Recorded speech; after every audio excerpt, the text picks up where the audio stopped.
제18차 비상대책위원회의를 속개합니다. 예, 갈수록 윤석열 당선인의 공정과 정의가 국민을 낙담케 하고 있습니다. 지난주 차기 정부 장관 후보자 인선이 끝났습니다. 국회를 책임지고 있는 제1당으로서 진심으로 국민에게 박수받는 조각이 이루어지길 바랬습니다. 그런데 후보들의 면면을 본 국민들께서는 실망을 넘어 한숨을 쉬고 있습니다. 윤 당선자의 40년 직이라는 정호영 후보자는 퍼도 마르지 않는 의혹의 화수분입니다. 어제는 해명 기자회견을 열어서 국민 상식으로는 전혀 납득이 가지 않는 변명만 늘어놓았습니다. 윤석열 당선인은 한술 더 떠서 부정의 팩트가 확실히 있어야 하지 않느냐 라면서 40년 친구를 엄호했습니다. 대선 당시 본인과 부인 그리고 장모에 대한 의혹, 이른바 일명 본부장 의혹에 모르쇠로 일관했던 태도와 똑같습니다. 윤 당선인은 검찰총장 당시 조국 법무부 장관 후보자의 인사청문회가 열리기도 전에 지금의 한동훈 법무부 장관 후보자를 통해 동시다발 압수수색을 벌인 일이 있습니다. 소녀의 일기장까지 압수하던 잔혹하고 무자비한 공정의 잣대는 어디로 사라졌는지 모르겠습니다. 그때는 맞고 지금은 틀리다는 것인지 윤석열의 선택적 정의에 국민의 공분은 갈수록 커지고 있습니다. 윤석열 당선인은 국민께 약속한 공정과 정의 도대체 언제 보여줄 것입니까? 임대왕, 축제왕, 특혜왕 소리를 듣는 국무총리 후보자, 또 비번 거부 법꾸라지 소리 듣고 검찰개혁을 저지하기 위한 하수인 노릇하고 있는 법무부 장관 후보자, 아빠 찬스 보건복지부 장관 후보자 모두 지명을 철회하고 국민께 약속한 공정하고 일 잘하는 후보자로 전원 교체해 주시기 바랍니다. 더불어민주당은 국민을 위한 청문회를 준비하겠습니다. 국민 눈높이에서 후보자들을 철저히 검증할 것이며 또 만약 중차대한 문제가 발생될 경우에는 발견될 경우에는 법적 조치까지 마다하지 않을 것입니다. 늦었다고 생각할 때가 가장 빠른 때입니다. 썩은 물로 시작하면 5년 내내 대한민국이 부패하고 그 고통은 오롯이 국민의 몫이 될 것이기 때문입니다. 윤 당선인의 책임 있는 결단을 촉구합니다. 한미 양국이 오늘부터 9일 동안 한미 연합지휘소 훈련을 실시합니다. 코로나19 어려움에도 국가 안보와 국민의 안전을 위해 최선을 다하고 있는 장병들의 헌신에 깊은 감사 말씀드립니다. 이번 훈련은 문재인 정부의 마지막 한미연합훈련으로 한미동맹의 굳건함을 확인하고 한미 간 연합작전 수행 능력 향상과 방위태세를 더욱 공고화하는 계기가 될 것입니다. 한미연합훈련 시작을 이틀 앞둔 지난 16일 북한은 동해상으로 2발의 발사체를 발사했습니다. 한반도 평화를 위협하는 북한의 어떠한 도발도 용납할 수 없습니다. 북한은 군사적 긴장을 유발하는 도발 행위를 일체 중지해야 할 것입니다. 오는 25일에는 북한이 군 창건 90주년을 맞아 열병식을 개최할 것으로 예상됩니다. 정부 교체기에 정부 당국은 조금의 안보 공백도 발생하지 않도록 국방 태세를 강고히 유지하고 한미연합훈련 실시에도 만전을 기해 주시기 바랍니다. 정부는 임기 마지막까지 철통 같은 안보 태세를 유지하고 윤석열 당선인 또한 안보 공백 없이 임기를 시작할 수 있도록 빈틈없는 준비에 총력을 기울여 주시기 바랍니다. 이상입니다. 저는 지난주에 검찰개혁 입법과 관련해 저들이 정치 보복을 하겠다는 도발을 해도 우리는 차분히 대응해야 한다고 말씀드렸습니다. 윤 당선인이 정호영 후보자 자녀의 입시 비리를 조국 전 장관을 수사하던 수준으로 하는지 측근이라고 덮어버리는지 일단 지켜보자고 했습니다. 그러나 일말의 기대는 사라졌습니다. 윤 당선인이 입만 열면 외치던 공정과 정의가 실종되었습니다. 윤 당선인은 부정의 팩트가 확실히 있어야 하지 않느냐며 임명을 강행하겠다는 의지를 굽히지 않고 있습니다. 조국 전 장관은 팩트가 있어서 70여 곳을 압수수색했습니까? 수사를 해야 팩트가 나오는 거 아닙니까? 검찰에서 27년이란 검찰총장 출신 대통령이 맞는지 의심스럽습니다. 수사도 하지 않고 팩트가 없다고 하는 것은 친구니까 수사를 하지 않겠다는 선언으로 들립니다. 조 전 장관 때 같았으면 지금쯤 10곳은 압수수색을 했을 것입니다. 하지만 지금 검찰은 꿈쩍도 하지 않고 있습니다. 다시 정권의 하수인으로 회귀하고 있습니다. 정호영 후보자의 사퇴는 당연합니다.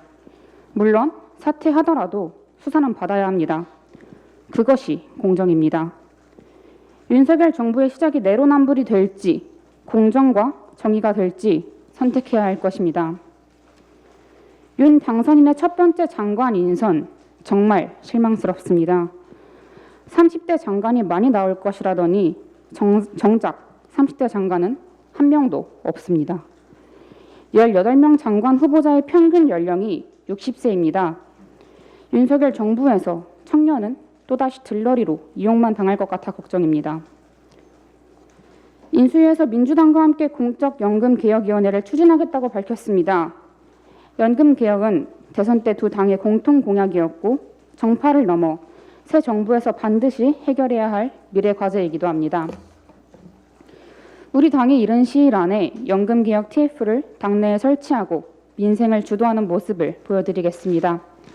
특히 연금개혁 문제는 청년의 미래에 관한 매우 중요한 문제이기도 합니다. 따라서 당내 TF나 공적연금개혁위원회에 청년들의 목소리가 잘 반영될 수 있도록 해야 합니다. 청년이 연금개혁 논의에 주도적으로 참여했으면 합니다. 오늘부터 마스크를 제외한 거의 모든 방역 조치가 해제됩니다. 국민 여러분 정말 고생 많으셨습니다. 하지만 우리가 해야 할 중요한 일이 남았습니다. 소상공인 자영업자를 비롯한 코로나19 피해 지원 문제입니다. 50조 원 손실보상은 대선 때 두 당의 공통 공약이었습니다. 민주당도 긴급 재정 명령권을 동원하거나 긴급 추경을 해서라도 50조 원 손실보상을 하겠다고 했습니다. 윤 당선인은 선거 때 약속한 것처럼 50조 원의 재원을 만들어 손실보상을 빠르게 추진해야 합니다. 국민의힘에 우리 민주당과 함께 손실보상 직접 지원을 위한 구체적인 논의를 시작할 것을 제안합니다. 정치교체를 위한 또 하나의 과제가 혁신공천이고 혁신공천의 핵심은 새로운 가치와 신념을 가진 청년과 여성을 더 많이 공천하는 것입니다.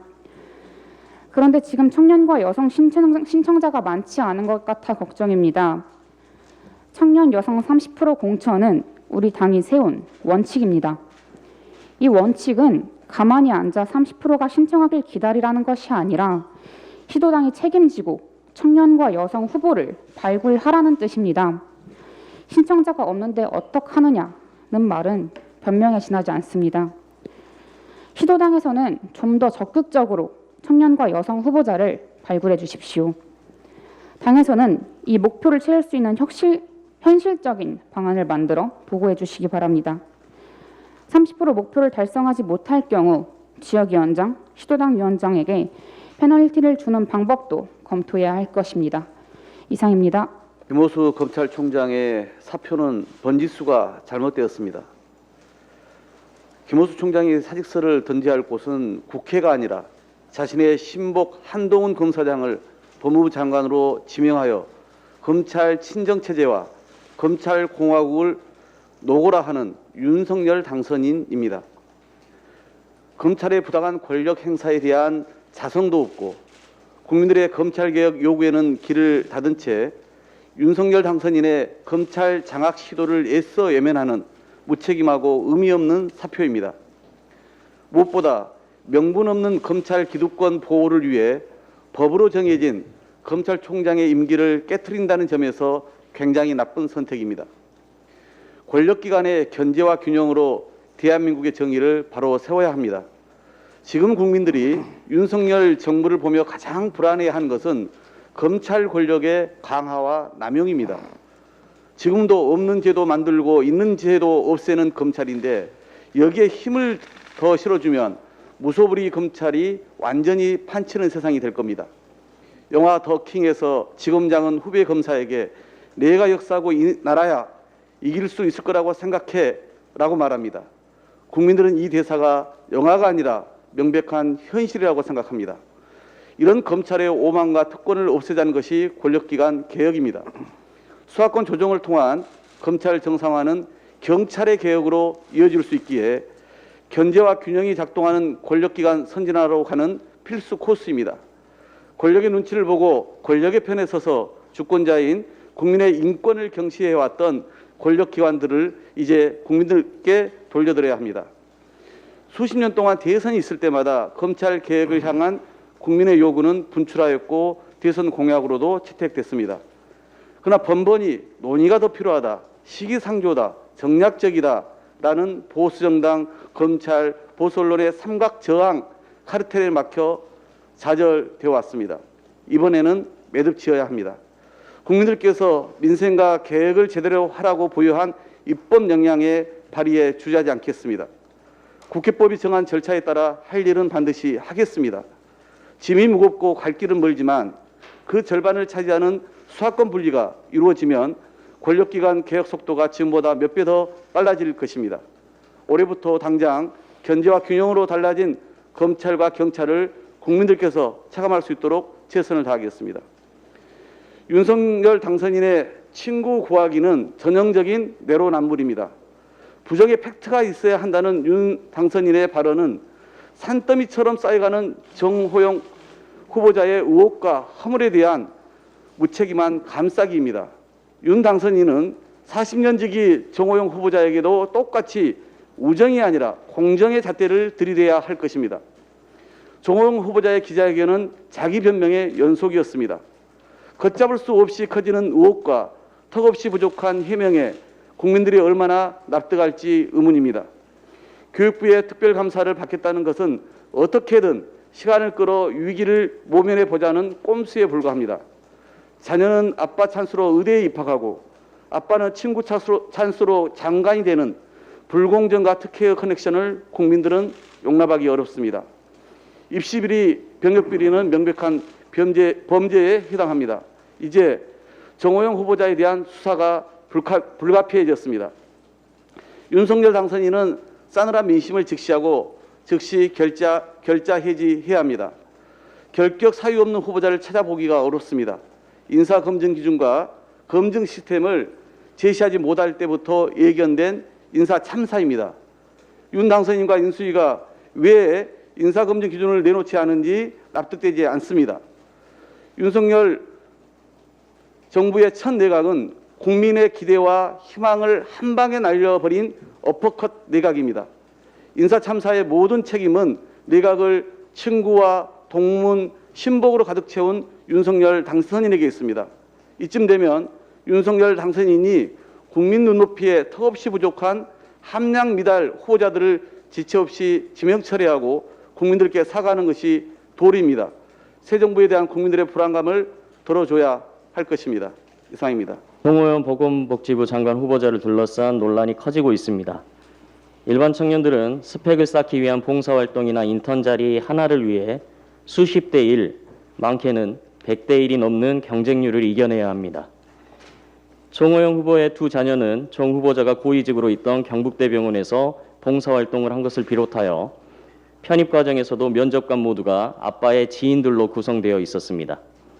아빠 찬스를 활용한 스펙 쌓기가 강력히 의심되는 상황입니다.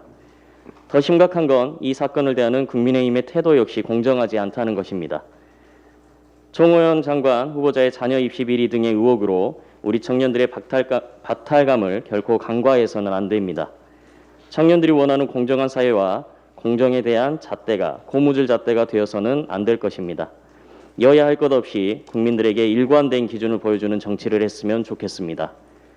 지난주 권지훈 의원과 함께 이번 지방선거를 준비하고 있는 예비 청년 후보자들을 만나러 전남, 대구, 경남 등을 다녀왔습니다. 정치인을 꿈꾸는 청년들의 다양한 이야기들을 들을 수 있는 기회였습니다. 그중에 가장 기억에 남는 건 청년 정치인들이 단순히 청년이라고 자리를 달라고 외치는 게 아니었다는 점이었습니다. 많은 청년 예비 후보자들이 공정한 경쟁을 할 수 있는 기회를 달라고 말하고 있었습니다. 지역에서의 인지도나 권리당원을 얼마나 모았느냐의 조직 싸움이 아닌 토론과 정견 발표 등의 실력 경쟁을 통해 공정하게 경쟁할 수 있는 기회를 달라는 이야기들이 많았습니다. 짧은 지방선거 기간에도 불구하고 많은 분들이 공정한 경쟁을 할 수 있는 기회를 제공하기 위해 애쓰고 있습니다. 아직 기회가 있습니다. 남은 기간 동안에도 모든 민주당 관계자분들이 과거의 기준들을 벗어나 청년과 여성 정치인들에게 단순한 혜택을 뛰어넘어 공정한 경쟁을 할 수 있는 더 나은 기회를 제공하기 위해 애써 주시리라 믿습니다. 부탁드리겠습니다. 이상입니다. 짧게 한 말씀만 드리겠습니다. 윤석열 당선자는 문재인 대통령께 예의를 갖추십시오. 지난 주말 문 대통령께서 5월 9일 청와대를 떠나신다는 소식이 화제였습니다. 서울의 모처에서 하룻밤을 지내신 뒤 취임식에 참석하셨다가 양산 사저로 가신다는 내용입니다. 그런데 5월 10일 0시부터 청와대를 개방하겠다고 공언을 해온 윤 당선자 측이 이와 관련해 청와대에 어떤 협의도 하지 않았다는 사실도 알려졌습니다. 5월 9일까지 문 대통령께서는 엄연히 국군 통수권을 위시한 모든 대통령의 임무를 수행해야 합니다.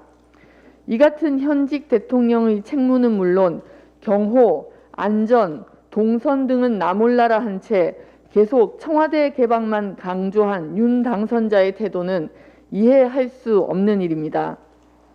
인사권을 손에 쥐려고 할 때는 그렇게 득달같이 반발하고 협의를 요구하지 않았습니까? 국민들께선 품격을 갖춘 새 대통령을 보고 싶어 하실 것입니다. 퇴임하는 대통령에 대한 예우를 갖추고 배려하는 새 대통령, 윤 당선자에게 기대하는 것은 무리인지 묻고 싶습니다. 이상입니다. 오늘 오전 안철수 인수위원장의 인수위 공식 출범 한 달 기념 기자간담회가 예정되어 있다는 뉴스를 봤습니다. 오늘 안철수 위원장의 기자간담회를 통해서 우리 국민들께서는 윤석열 당선인의 대통령직 인수위원회에 대한 평가를 하실 수 있을 겁니다. 대통령직 인수위원회는 2개월 활동기간 동안 5년 대통령 임기의 밑그림을 그리고 국정 목표를 제시하고 국정과제를 확정 지으며 새 정부의 지향점을 보여주는 역할을 하는 곳입니다. 하지만 지난 한 달간 인수위가 내놓은 결과물은 대통령 집무실 용산 이전, 다주택자 양도소득세 중과세 한시 배제, 나이 계산 만 나이로 통일밖에 생각이 나지 않습니다. 당장 안철수 위원장의 기자간담회 날짜 변경에도 드러났듯이 우리 국민들의 인식 속에 인수위는 집무실 이전과 인수위원이나 내각 구성, 합당을 둘러싼 내부 갈등이나 자리 다툼만 남아있을 따름입니다. 여기에 더해 최근에는 총리와 국무위원 후보자에 대한 부실 검증이 있습니다. 국민의 입장에서 대통령직 인수위원회의 현재까지 한 달간의 중간평가 점수는 D- 이상을 줄 수가 없습니다. 남아있는 20여일의 활동기간 동안 인수위는 부디 자리 다툼이나 내부 갈등 말고 구조적인 제도 개혁을 중심으로 중요한 국정 목표와 과제를 제시해 주시기 바랍니다. 인수위의 실패는 우리 국민 모두에게 불행입니다. 국민을 걱정시키지 않는 인수위가 되길 바랍니다. 어제 정호영 복지부 장관 후보자의 해명 기자회견이 있었기 때문에 윤석열 당선인 인수위의 인사검증에 대해 조금 말씀드리겠습니다. 보도에 따르면 정호영 후보자의 경우 검증 동의서 제출 하루 만에 후보자 지명을 했다고 하니 대통령직 인수위의 후보자 검증은 부실 검증이 아니라 무검증이라고 할 것입니다. 또한 윤 당선인의 부정의 팩트가 확실히 있어야 한다거나 변진 대변인의 범법 행위가 있었는지 등의 발언은 후보자 검증 기준이 사법 처리 수준이라는 것을 여실히 보여줍니다.